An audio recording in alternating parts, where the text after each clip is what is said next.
ಸ್ವತಃ ಎಸ್ ಪಿಗೆ ಬಾಗಲಕೋಟೆಯಲ್ಲಿ ಮಸೀದಿಯಿಂದ ಬಂದಂಥ ಕಲ್ಲುಗಳು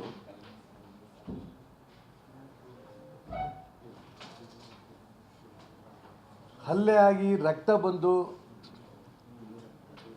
ಇಷ್ಟಾದರೂ ಕೂಡ ಆ ಮಸೀದಿ ಮೇಲೆ ಯಾರ್ಯಾರು ಒಂದು 200 ಜನಕ್ಕೂ ಹೆಚ್ಚಿಗೆ ಇದ್ದರು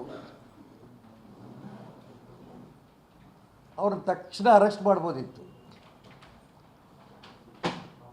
ಮಸೀದಿ ಇರೋದು ನಮಾಜ್ ಮಾಡೋದಕ್ಕೆ. ಮಸೀದಿನಲ್ಲಿ ಕಲ್ಲು ಚಪ್ಪಲಿ ಹೇಗೆ ಬಂತು? ಅವತ್ತೇ ಆ ಮಸೀದಿನ ಸೀಸ್ ಮಾಡಬೇಕಿತ್ತು. ಯಾರ ಮುಲ್ಲಾ ಇದ್ದಾನೆ ಅವನ್ನ ಅರೆಸ್ಟ್ ಮಾಡಬೇಕಿತ್ತು.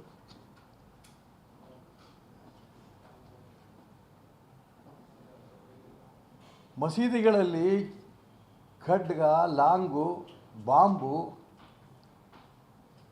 ಇವೆಲ್ಲ ಇರೋದನ್ನು ಗೊತ್ತಿದ್ರೂ ಕೂಡ ರೆಡ್ ಹ್ಯಾಂಡ್ ಆಗಿ ಸಿಕ್ಕಾಗ್ಲೂ ಕೂಡ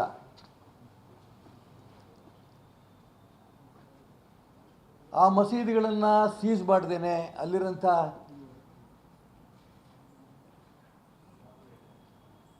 ರಾಷ್ಟ್ರದ್ರೋಹಿ ಚಟುವಟಿಕೆ ಮಾಡ್ತಿರೋಂಥ ಮುಸಲ್ಮಾನರು, ನಾನು ಎಲ್ಲ ಮುಸಲ್ಮಾನರಿಗೂ ಹೇಳಲ್ಲ ಈ ಮಾತು,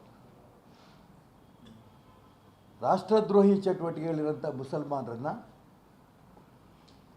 ಆ ಗುಂಡಾಗಳನ್ನು ಬಂಧಿಸ್ತಿ ಅವ್ರ ಬಗ್ಗೆ ಕ್ರಮ ತಗೊಂಡ್ರೆ ಎಲ್ಲೂ ಕೂಡ ಈ ರೀತಿ ಹಲ್ಲೆ ಮರುಕಳಿಸೋದಿಲ್ಲ.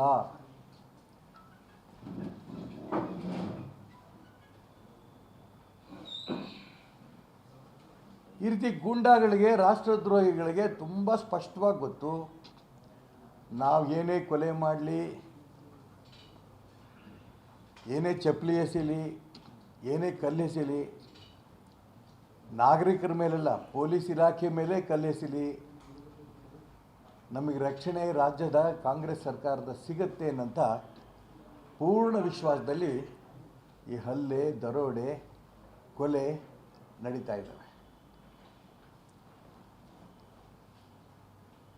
ನಿಜಕ್ಕೂ ಕಠಿಣ ಕ್ರಮ ಅಂತಂದರೆ ಏನು ಅನ್ನೋದು ರಾಜ್ಯ ಸರ್ಕಾರ ಹೇಳಬೇಕು.